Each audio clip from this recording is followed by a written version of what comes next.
record. And then I think people are going to be joining as we go, but it's 6 o'clock, so I think we can start. And I'll let people in.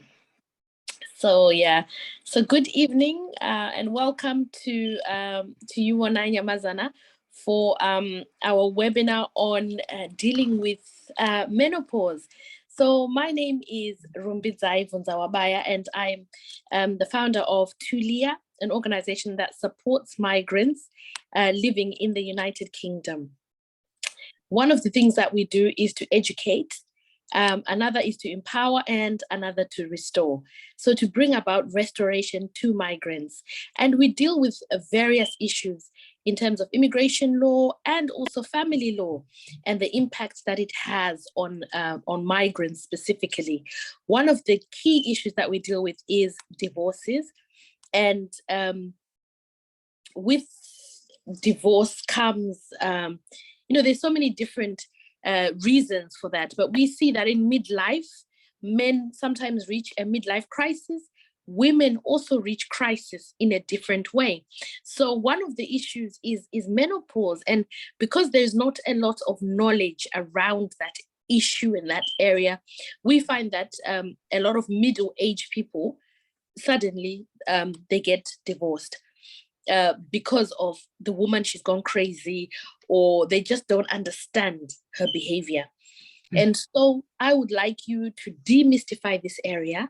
And Vonayi is going to talk about it, talk to us about it, take some questions, and also just give more insight about how this issue affects people in their relationships, how it affects them and how it affects them in their relationships, and also how it affects us as migrants who are living out of our natural environment and living in a diaspora environment, which is different in terms of natural habitat, in terms of family support, in terms of food, in terms of so many different external and internal factors.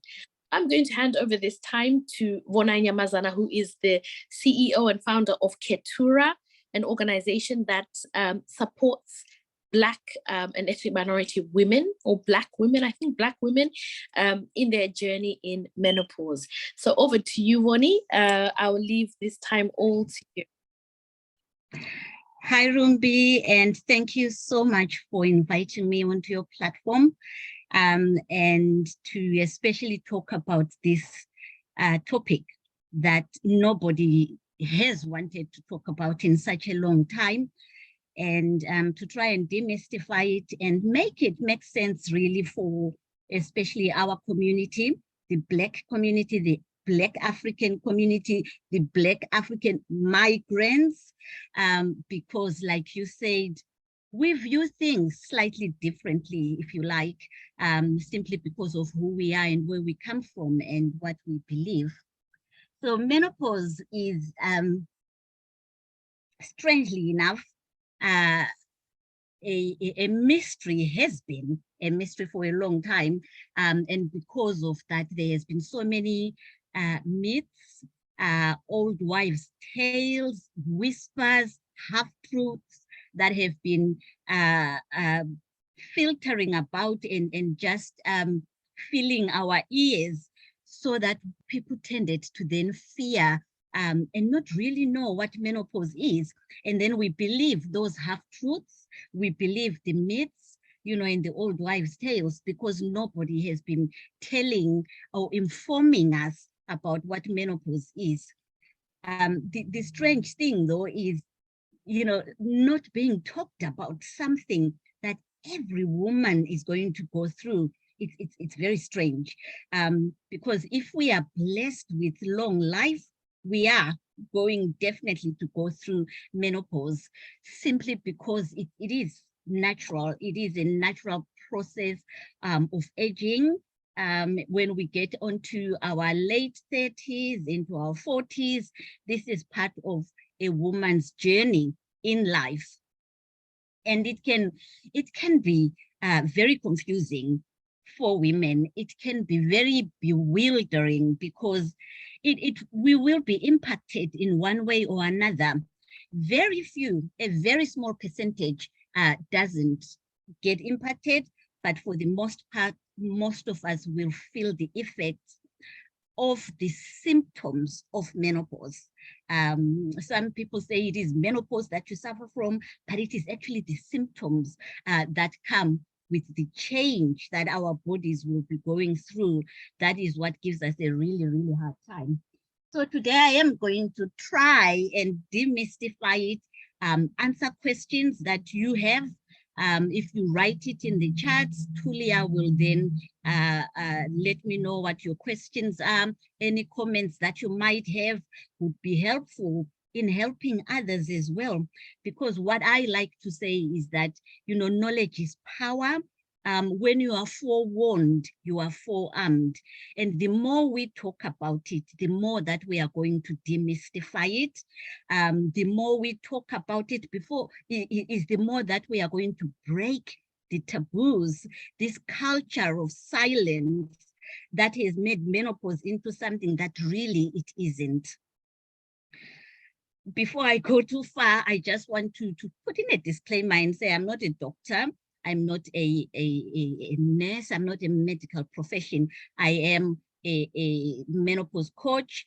Because of my own story and what I went through, I decided to learn a bit more about the menopause and then to help and support women, other women who might experience or go through the same journey that I went through.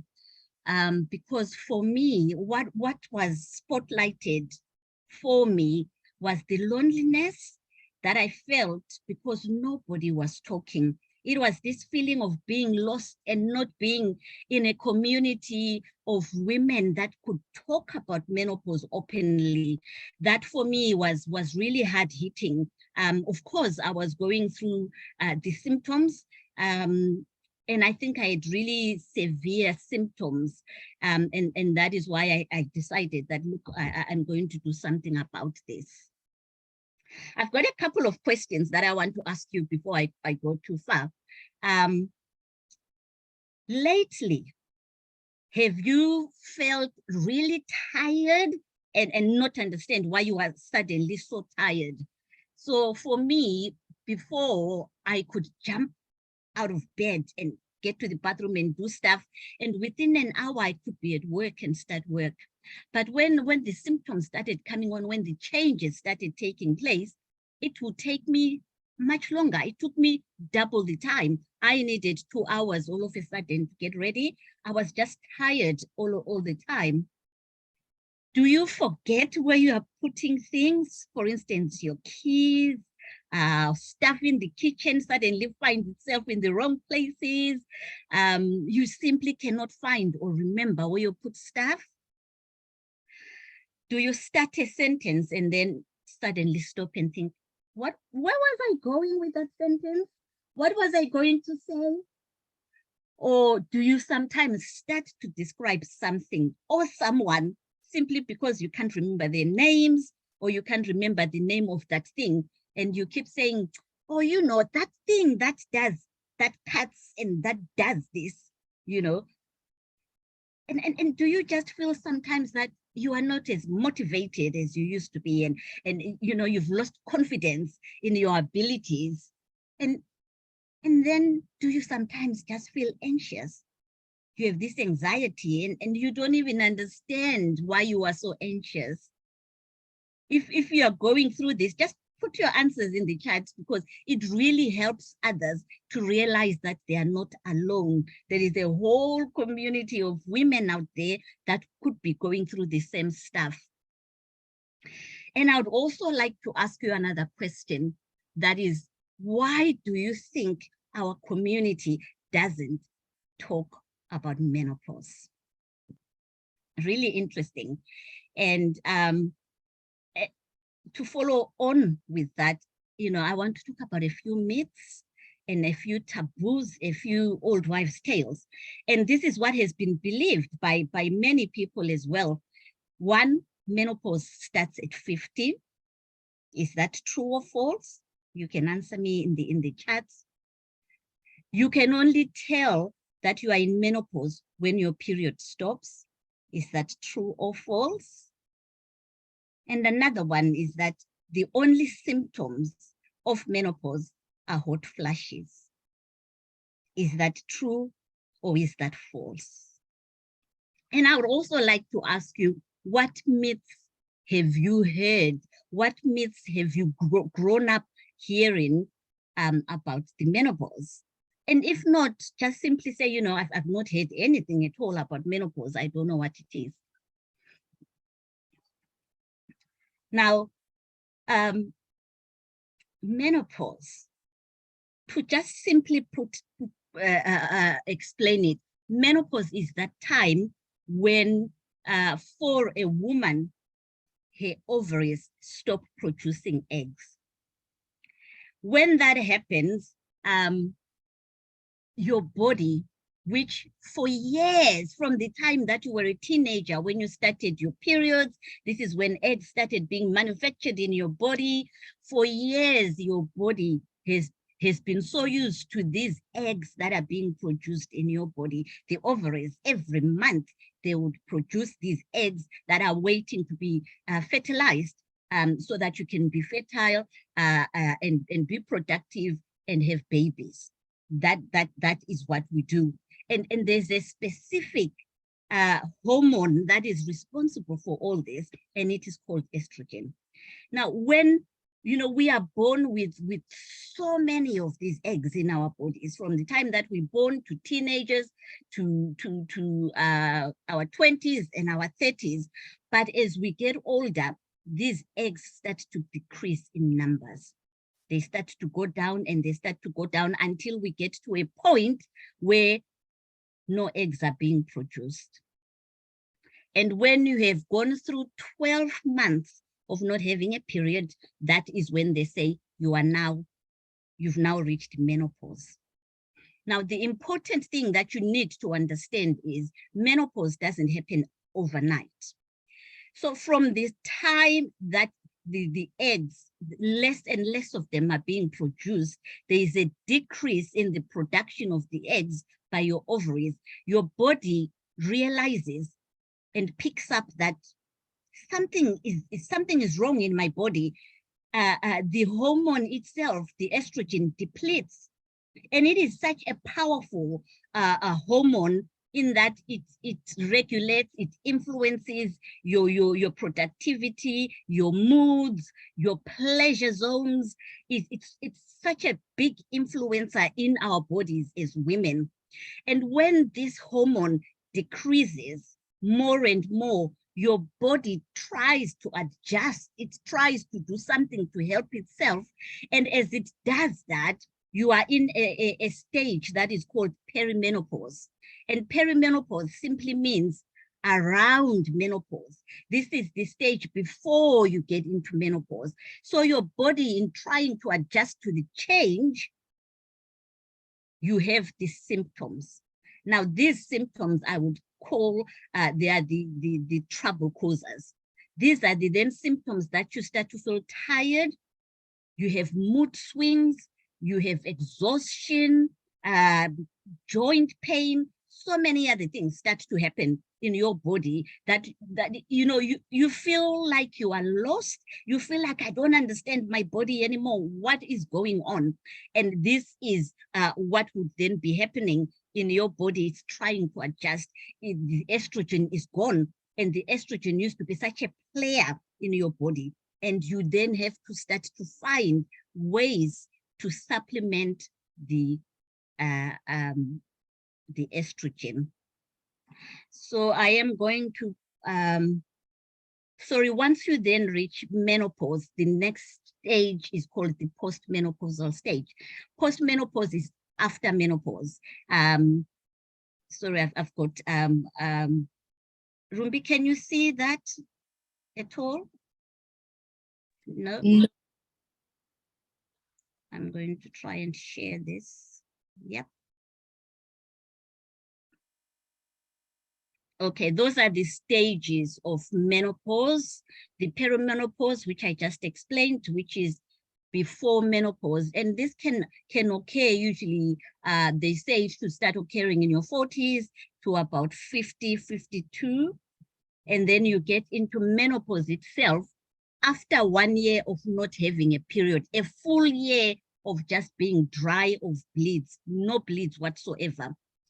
And then post-menopause is soon after you go into menopause, you become post-menopausal, and you stay post-menopausal for the rest of your life. Estrogen doesn't come back into your body. You now have to find ways of managing your estrogen levels and supplementing so that you can continue living life as normal as you can.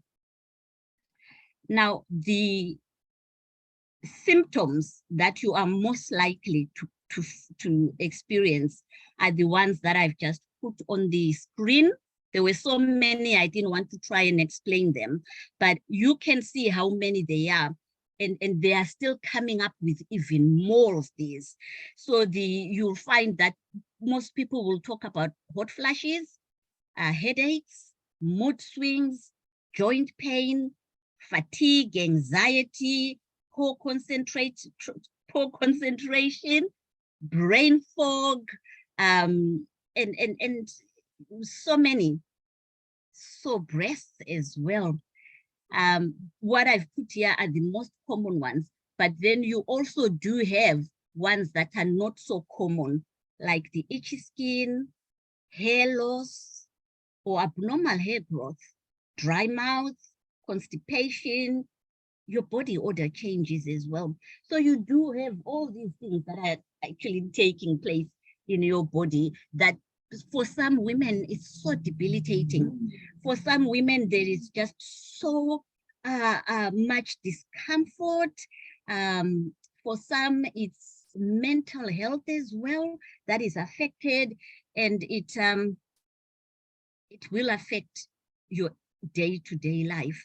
For other women, it will affect your relationships at home, with your husband, with your children. It will affect your work, you know, how you manage yourself, how you cope at work. It will affect so many aspects of your life, that for some women, they've had to stop work. Some women have considered divorce, and some have divorced. Some women have considered suicide because the symptoms can be that debilitating. I'm just going to see if I can share the psychological aspects of menopause.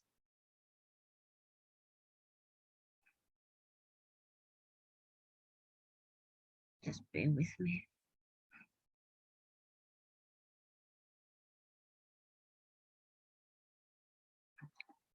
Ruby, can you see that? Psychological symptoms? Not yet. Not yet, just bear with me.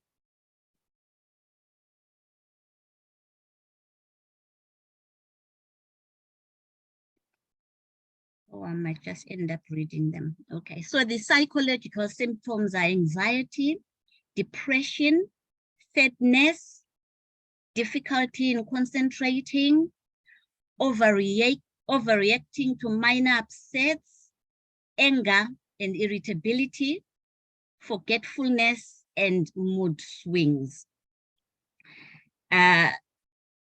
These will really affect how you cope, how you manage yourself, how you manage things at home, how you manage things in the workplace.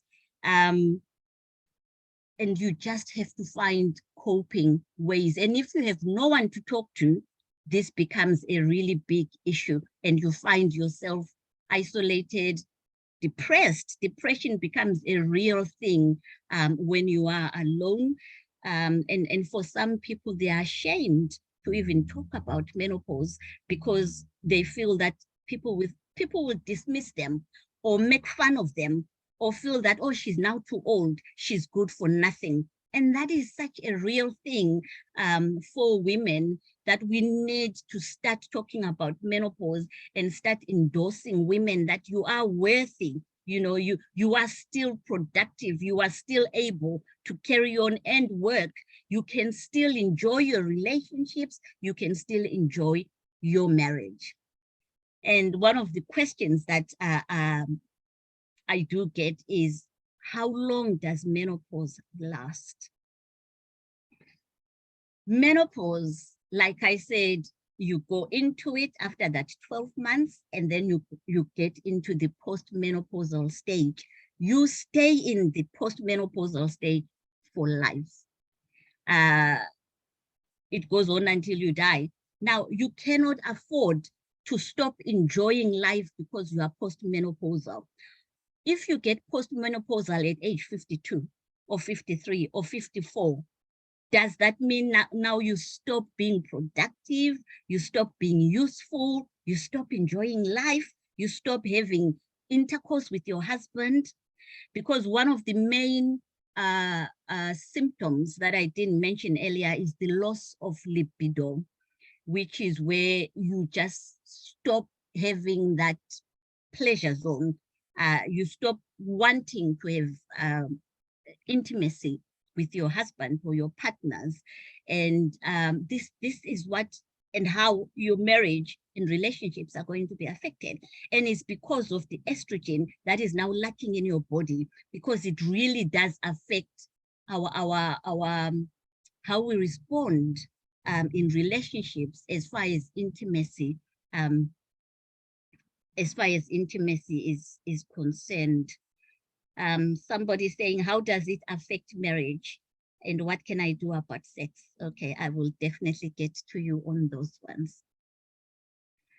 Now, there are three main symptoms that have been revealed by a recent survey, and they are,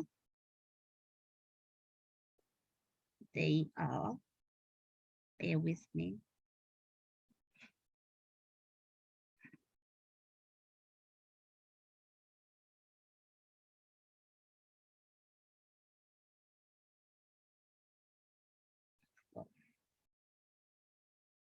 Okay. So a recent survey comes up with lack of sleep, poor memory, and loss of confidence as the top three symptoms that will affect women. And I'm just going to ask you, do you think that's right? Have you experienced any of these as the top three? We can do our own survey on here. Right. Okay.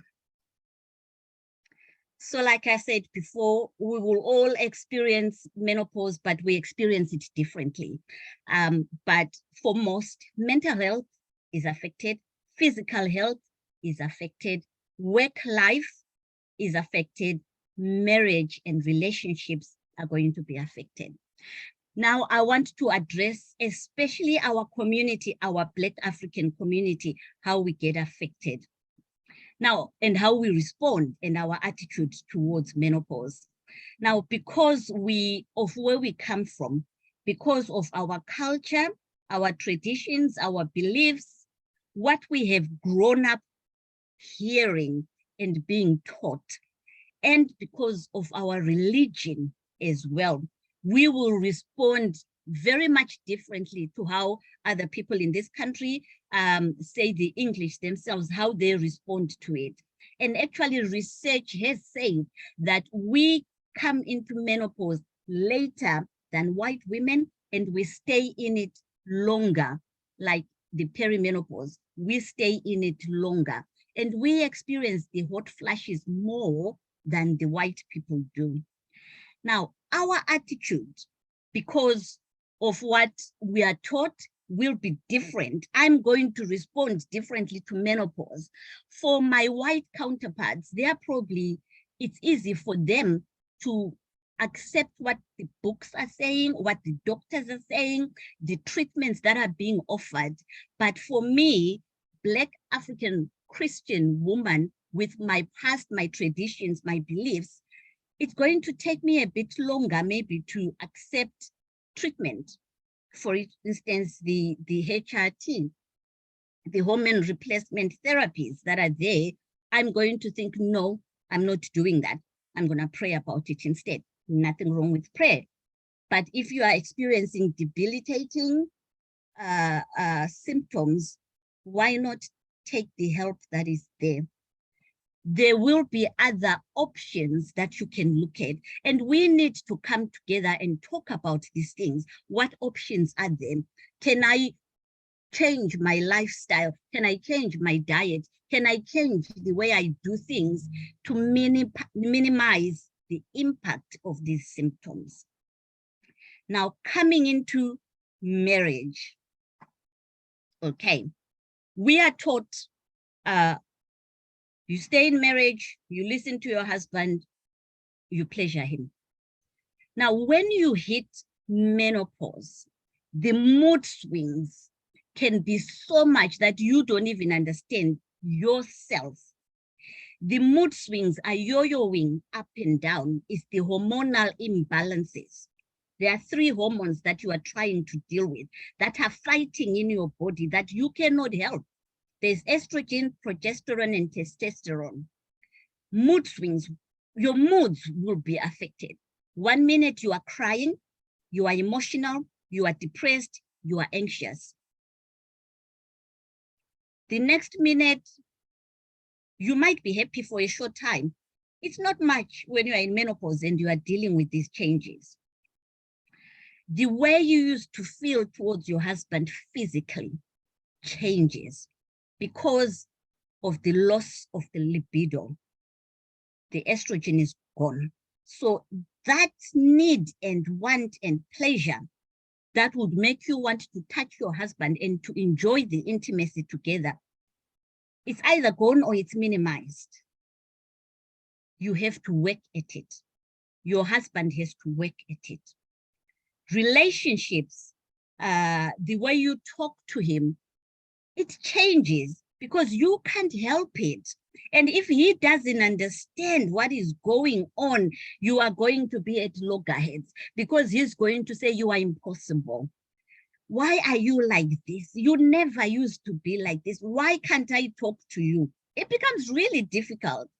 And you look at him and you wonder why he doesn't understand that you are just not feeling well, but you cannot even explain to him why you are not feeling well. The best advice that I can give people in marriages is you need to talk to your partner. You need to talk to your husband. You cannot do menopause alone in marriage. You need to do it together. You need to explain to him, look, I'm 45, I'm 47. There are these things that are happening to me. What could be going on? I suspect it could be menopause. And you have to explain to him what it is. Now, men, because it doesn't affect them, you will find that it will take them a long time to be on the same page as you. They think that it's going to be maybe a week or a month or at most a year, and then you come back to normal. They want the girl that they married, the girl who was 28, he still wants that girl. He still wants to be in a relationship with that girl. But it's not possible because you can't. Your body is telling you, I can't. Your joints, your bones are telling you, I can't. Your head wants to scream because there is something, a hormone that is lacking that needs to regulate everything so that you can balance out. Without your husband on the same page, it's going to be hard. So first thing, please talk to him. If he's not understanding, get somebody else to talk to him and to explain what is going on. Relationships and marriage is hard enough without this added thing. Midlife, when we all get to our 40s, is hard enough. It is a time when not just your hormones are changing. It is a time when work, you might be going through work changes, career changes, you might be promoted to more responsibilities at work. Children have grown up, they are leaving the nest, you are dealing with that. You are dealing with having to worry about parents that are getting older. They need you more, they need your attention and your care. You may be dealing with your own sickness, husband sickness. Midlife comes with so many dynamics that you as that person are managing all this. And this is when menopause hits. So you are juggling all these things. Work is a challenge, and it has become such a big topic now that it is when we are reaching this midlife that all of a sudden we have this experience, these skills, that your workplace suddenly realize we need to promote her. She can be a manager. She can be responsible for a whole team. And this is when you are like, I can't. Your body just fights that. And you start making mistakes at work. You have a breakdown at work because your hormones are playing up. And if your workplace doesn't understand what you are going through, they're going to think that you are no longer good at your job. So many women have been affected at work because they can't keep up, and they've had to either reduce their working hours or to resign and get a job that has less responsibilities. And it is all because people don't understand menopause. And then you come to being an immigrant in a country that is new to you. You are juggling all those other things that I've mentioned, dealing with your own aging. You have left family maybe back in Africa who are looking to you for support. You are also dealing with immigration issues in a new land whose culture is different from what you know. The weather is different. The language is different. It's isolating, absolutely isolating. And you can feel so lost because you don't know where to get help.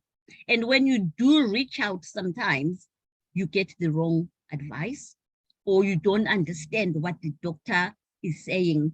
As we all know, there's been issues with doctors not understanding menopause, issues with doctors just giving people antidepressants without finding the root of the whole problem and trying to dig deeper to see if it is menopause, because they've not known about menopause. They didn't study it.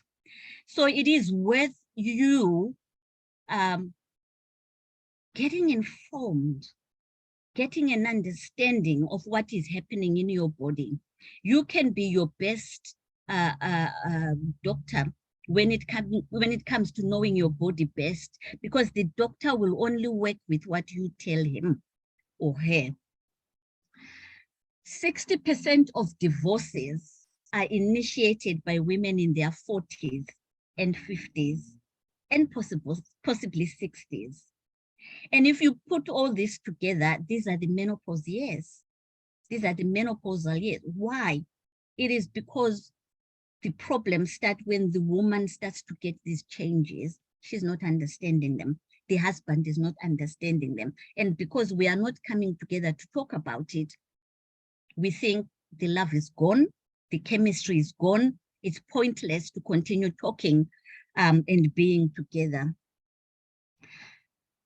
So husbands and wives, especially in our community, we are caught unawares, really totally surprised and not knowing what has hit us. The husband in our African community might go to your auntie and say, she's impossible now to live with. I can't live with her. She's doing this, she's not doing this, she used to do this, she doesn't want to do this with me anymore. And it becomes a big thing. And as you know, also in our community, they will probably say, it's okay if he goes and finds someone else. But is that what we want in this day and age? Do we want our husbands to go and please themselves with someone else? Or can we take matters into our own hands and pull together? Now, as migrants, as women in a country, in the diaspora, sometimes we fear going to get the help that we need. The thing is, until you step out, until you go out there and seek that help, you don't know. You don't know what is out there. You end up in your home, sad, moody, sick, unwell, no husband. If he is, he's probably sleeping downstairs because it's pointless for him to come upstairs because nothing is happening, or he's gone out and he comes back late. All that just compounds the issues and makes them worse. If for some women, immigrants in a country that is not theirs, they don't have the right to receive help, they will fear approaching doctors and other organizations. And I think I was talking to Rumbi and she said, you have a right to primary care.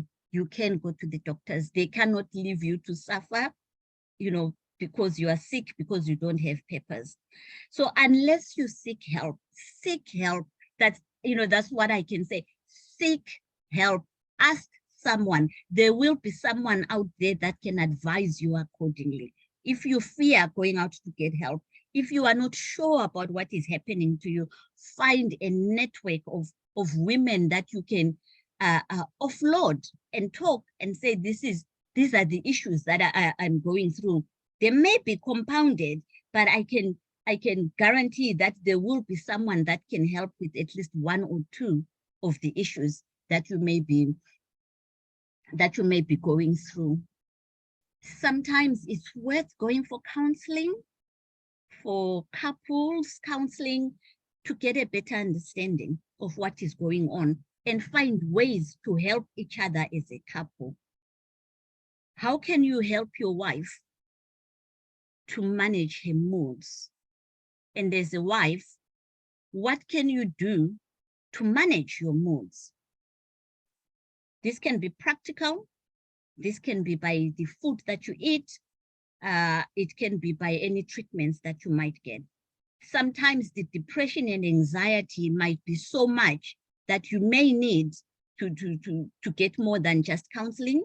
You may need an antidepressant. If it's going to help you in the short term, the decision is yours. It's up to you to decide what you want to do. So when it comes now to intimacy, the counseling can also help. If the two of you are failing to come up with something, there are ways in which couples can help each other.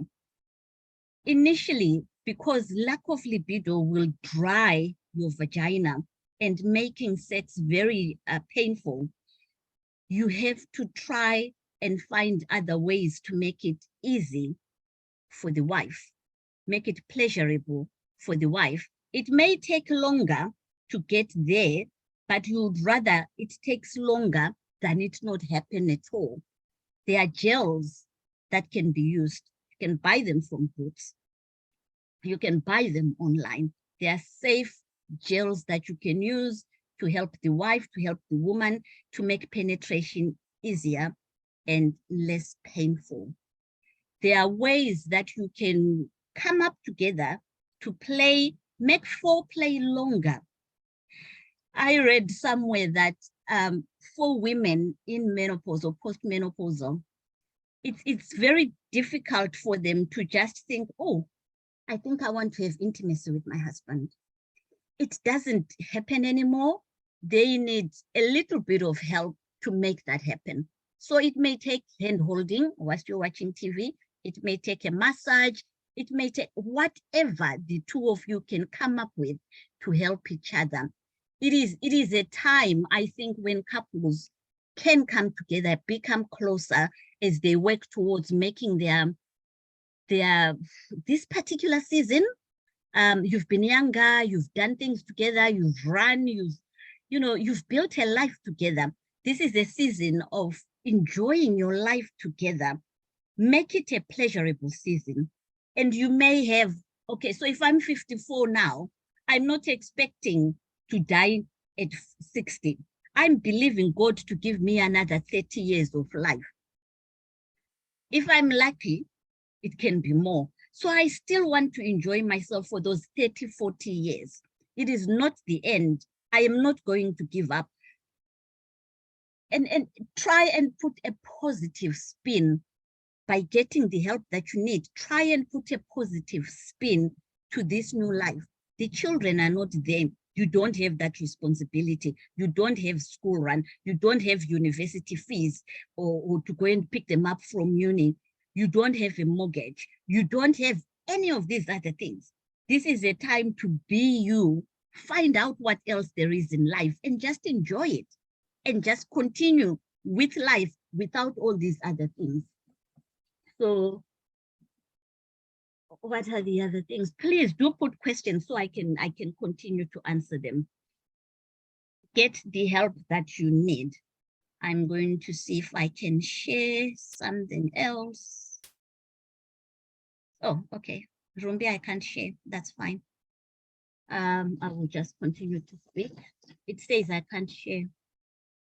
So what are the options that you have? When you go to the doctor, he may offer what is called HRT, hormone replacement therapy.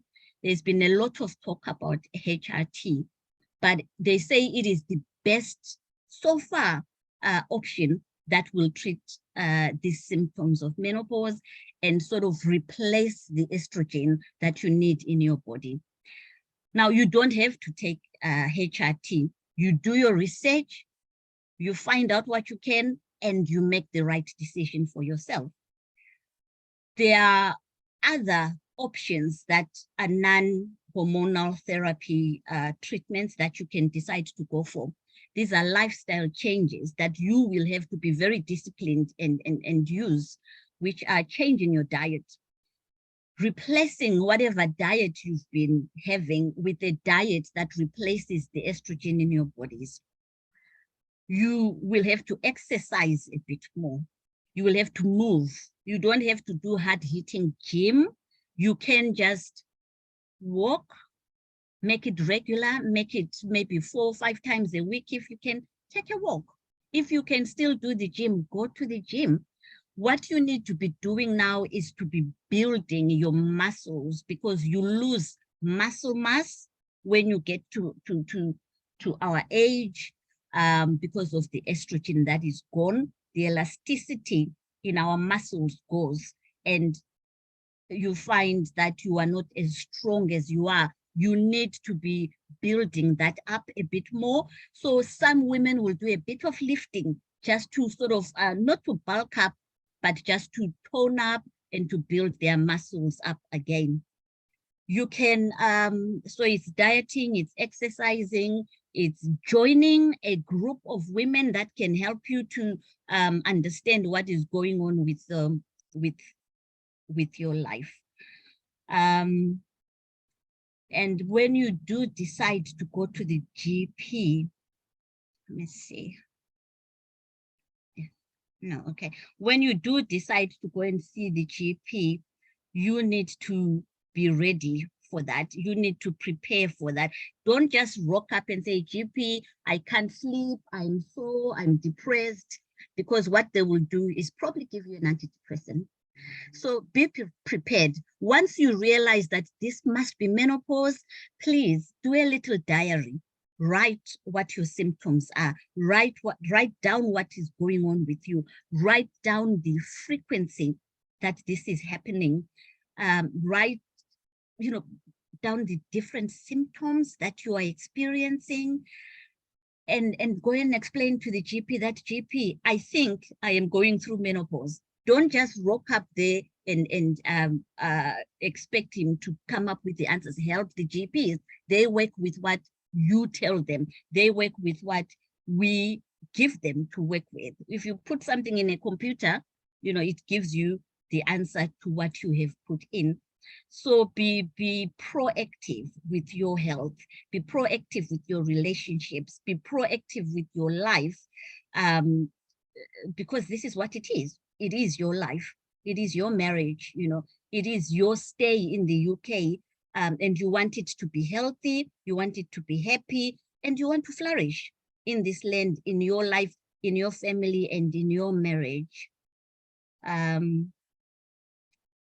Is there anything else, Rumbi, that you would like me to talk about, or anybody else that may want to ask?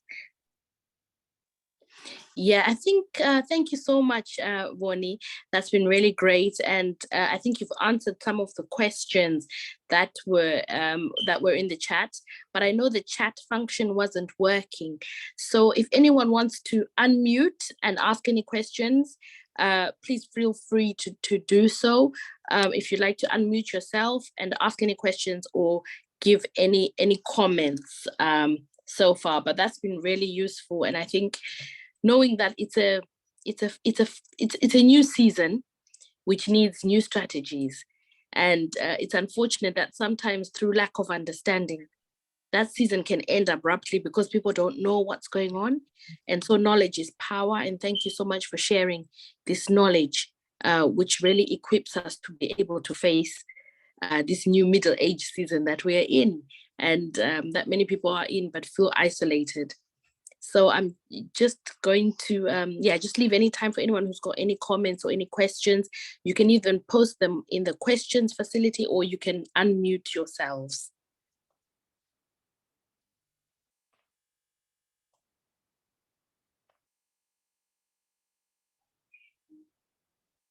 Even just to tell us your own experiences, because, you know, we are all very different in how we are going to respond to menopause.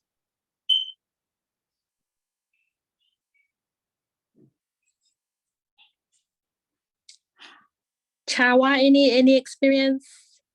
Mo, Pao, anybody who's got anything to share from their experience or any questions, please feel free. Tsitsi, anybody who's on the chat, feel free. Hi, can you hear me? Yes, hear you. Hi, sorry, let me get out of here. There's a bit of background noise. Just give me 1 minute, I'll come back. Okay. Sorry. Thank you, Siswani, for such an insightful session. I think I'm in midlife crisis myself as well. Needless to say, I think I may have experienced it from when I turned 40. There was like a shift in my life. But from what I see and how I perceive things and just listening to people, you know, I think if it's not handled at the same time as men also going through midlife crisis, so if there's a clash of the two, there's a big problem. Because women, we could talk and ask help and everything, but you know, our African men, they've got so much pride, they can never, there's very few actually stand to say, oh, I'm going through midlife crisis. So I speak from my own experience, and I'm not justifying anything, but I'm just saying like it's something that I experienced in my life. And I think it's just to be aware that while we're also going through it, men could also be going through it. And then, you know, sometimes it might be too late for anything, but it takes time to realize, rather. Thank you. Thank you.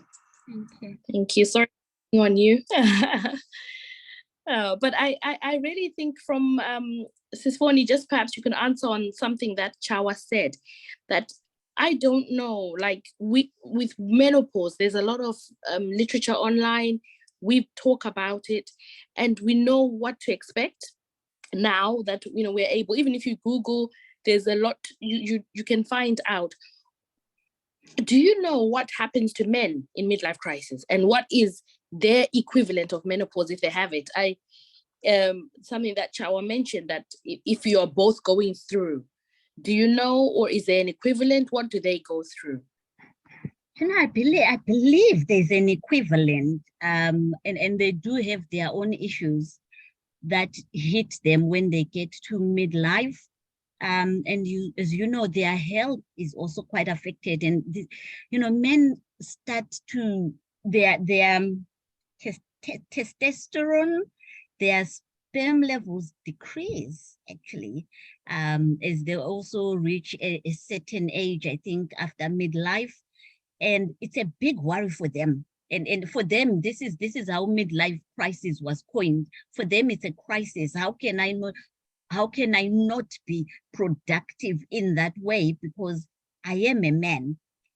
And I believe I read somewhere that mentally as well, they become affected as they start to question their usefulness. You know, have I managed to achieve what I set out to achieve when I was younger? You know, I'm now 50. What has happened? This is all the psychological stuff. But physically, I believe the hormones, they also do have some hormone imbalances that they deal with. Thank you. Yeah, I'm sure they do. And mentally, it probably affects them a lot. So thank you. Yeah. Pao, you've got your hand up. Thank you. Please feel free to unmute. Yeah.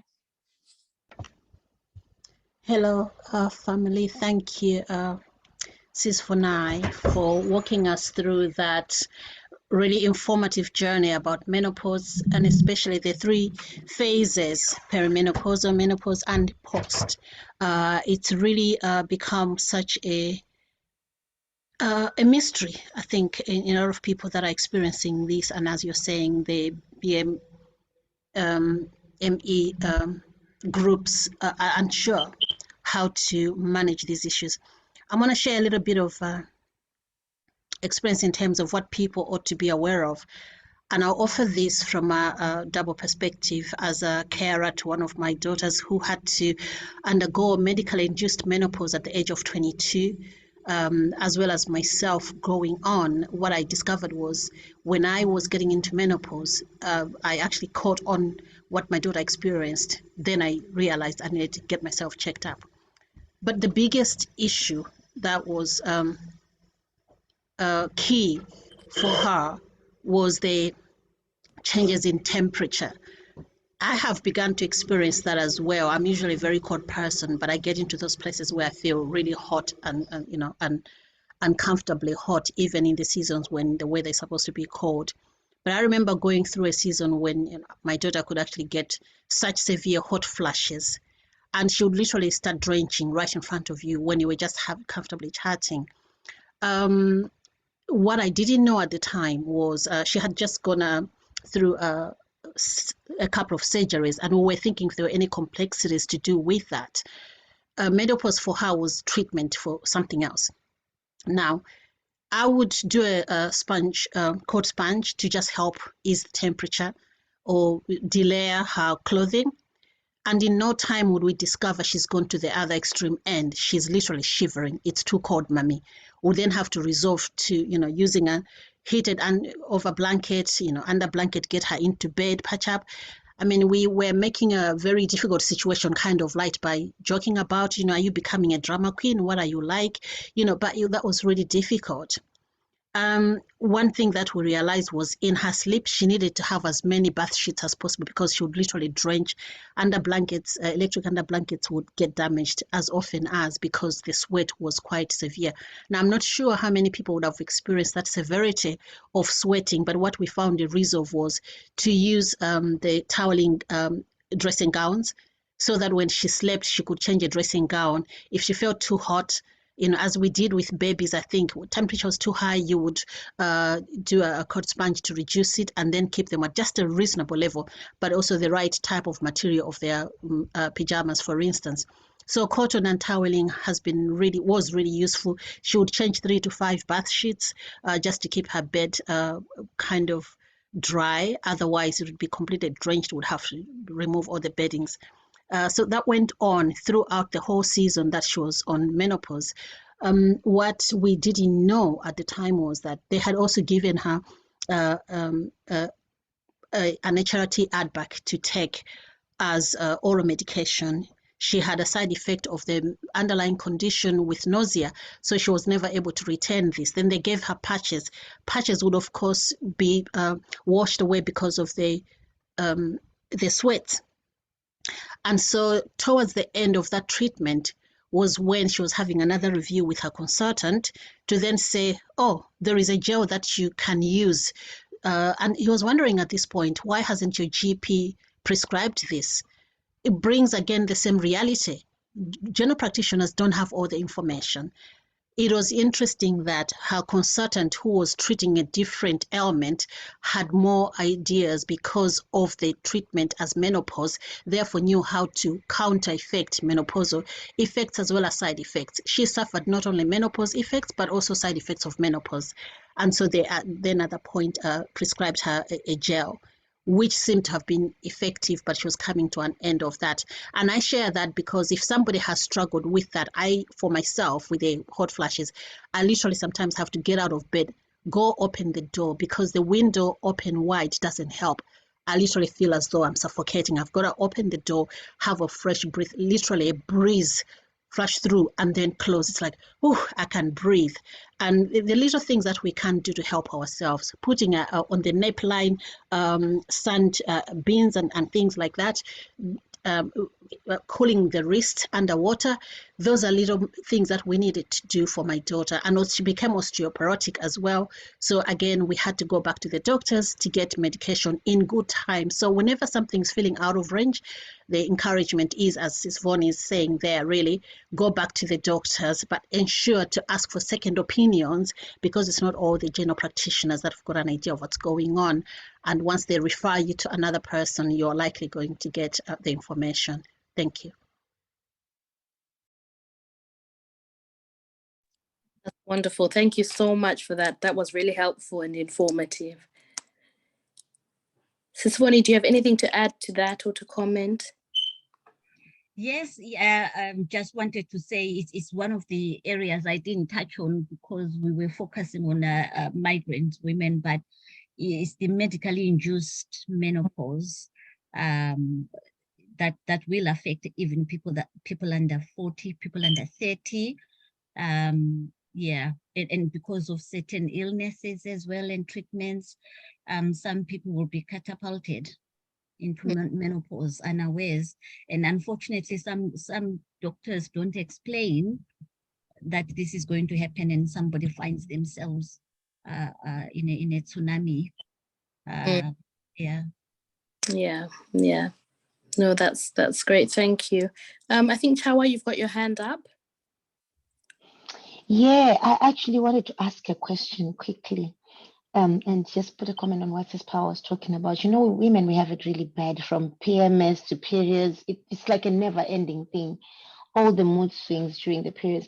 You know, I work with well, my work area. There's quite a few women that are on HRT tablets, and you know, when you're turning up for work in the morning, some people are actually very, very aggressive.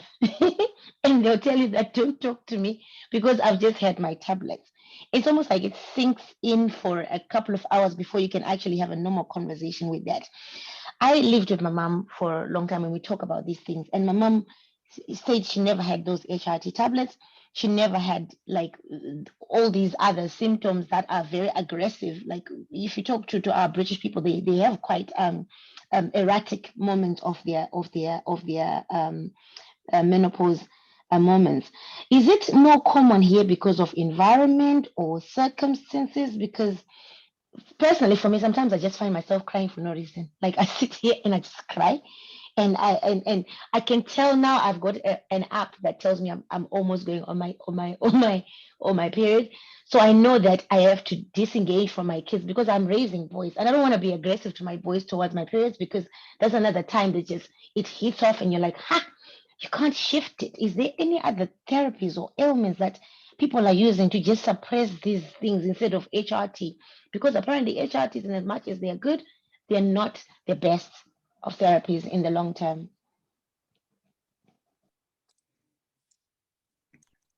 Hi, Chawa. I don't think that it's because it's experienced here more than, say, back in Africa. It's just spoken about more here than back in Africa. And I think at home, because people didn't really talk about it, so we didn't know much about it. But I don't know if you would remember, growing up, we would have like, that mbuya, she's so difficult, or that tete, or that. You would just have some of these women that would just be so difficult and aggressive for nothing. you know. And if you check what their ages were, you'd probably find that it was around those menopausal ages as well. And not being able to understand what was going on, or what is it that's happening to me. Nobody knew the name, to give it a name, Yekuti menopause. But I believe they knew they were going through something. And I think back home, they have other things that they, maybe herbs, and ways in which to cool themselves down, in which to manage the symptoms that they used. Unfortunately, for me personally, nobody has handed that over to me. So I'm not aware of anything like that, but they will talk about things like tsine. What is tsine? Black, someone help me. What is tsine? Blackjack. Blackjack. People will talk about blackjack being used. This is brain fog, by the way. Brain fog is working overtime right now. So you also have the prickly, stingy leaf as well that grows wild. That apparently is also quite good for estrogen. And there's moringa as well, like moringa trees, they grow in Zimbabwe, in Africa. People use that a lot to put in their food and to drink to help them, things like ginger and garlic. So I think each country, each region responds differently, because I've been reading that in Africa, it's mostly like hot flashes that we will struggle with. Places like Japan, they seem to have like just shoulder pain and nothing else, and less symptoms than other countries, I suppose, because of their diet. Places like India, different places will experience it differently. And I think diet also comes into it quite a lot. You'll find in Africa and maybe Japan and India, people eat organic foods, and our bodies were created for the organic food. More refined foods are not good for us when we get to this age, and being less active doesn't help us at all. This is where you now start to have the issues with osteoporosis and heart issues, because you are not eating the right foods, and you are not exercising enough, and you are not resting enough. So I think definitely it was there. You know, I've been talking to my sister, she's in Zimbabwe, and she says once I started talking to her about it, she's older than me, she then realized that, oh, that's menopause. Okay, so that I'm in it then, you know. It is there, they just don't know what it's called, but they know they go through a season when they call it kupera kwekuyerera. So it's the stop of the flow. And they may not be aware of the very many symptoms that come with it, but they do go through it. That's great. That's wonderful. Thank you. And thank you so much for asking that question, because I think that's a question that many of us ask and wonder, did they go through it? How come we never talked to them about it? And because we are removed as migrants, we are living in a different environment. So we don't have our aunts and our grandmothers and our mothers here on tap all the time. But also they, like you're saying, the diet, the environment maybe made the symptoms less marked and less distinct as they've been here. So thank you for that. I think our time is up, and it's been a really informative talk and great opportunity for us to talk about this. And also I've put in the chat, I hope people can read it, Vonayi's blog, where she's got a lot of information on there, Vonayi Nyamazana .wixsite.com.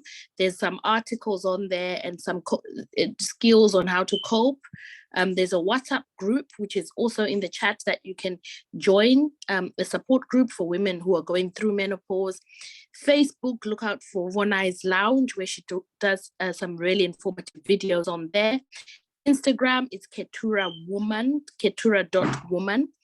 And there's a menopause awareness event in October, which is breaking the culture of silence, and also one-to-one coaching or consultation or group mentoring. If you can email inspired2010@hotmail.co.uk. That is great, and that's wonderful. So thank you so much, Vonayi. And I think there's just one question just before we go, and before we leave, I don't want to just leave it. Do supplements or HRT help with brain fog? Mine is so bad, even with all this. So I take it, even with all the HRT and supplements, what can you use for brain fog? I think that's one of the very difficult ones. What did I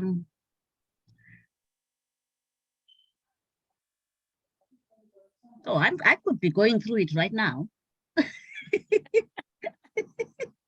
But I think it comes down to, I'm not sure about what supplements, if there's specific ones. See, the thing with some of these things, you kiss quite a lot of frogs before you get to the prince. So it's sometimes you just have to keep trying until you get to the one that really works for you. With brain fog, I think exercise, I would say, the exercise is excellent. It just getting you to be more alert. When we are more alert, I think the brain fog disappears. And also, one of the things, you have to find coping strategies for yourself. If you clutter your brain or your mind with too many things, it may not be clutter. It could be really important stuff that you need to do. But if you overload it, you will find that for sure, the brain fog will become worse. Your concentration becomes worse as well. So it's about managing your to-do stuff every day and not try and do too much, which really will sort of constrict what your brain and your mind can remember. But honestly, eating the right foods and exercise is excellent, honestly. And then your to-do list that is manageable, and rest. Honestly, they say some people will, rubbish the idea of having 8 hours sleep, but at our age, honestly, we need that time to reboot our system, so that we are fresher to deal with whatever tomorrow has in store for us, and avoid surprises if you can. Surprises sort of disturb us and confuse us and makes the brain fog worse. So it's unexpected things when they happen, they really flow us. So it's about managing your space, and bounding your mind. You really have to protect your mind, because we are so sensitive to mental health at this stage. Anything can affect us so easily. The other thing that I wanted to say to Chawa was, there are myths that are more related to the first world, and then there are certain myths that are more aligned to Africa, where they believe that, like, early menopause is witchcraft. They believe that when you stop bleeding, it must be cancer. And when you have sex with your husband, if you don't bleed, where are his sperm going to go if they don't bleed out at the end of the month? And then they believe that will be a buildup of cancerous cells. So these are myths that circulate amongst our people, and they believe them. And I'm talking about young people. I'm talking about stuff that's been spoken about in a research in recent years.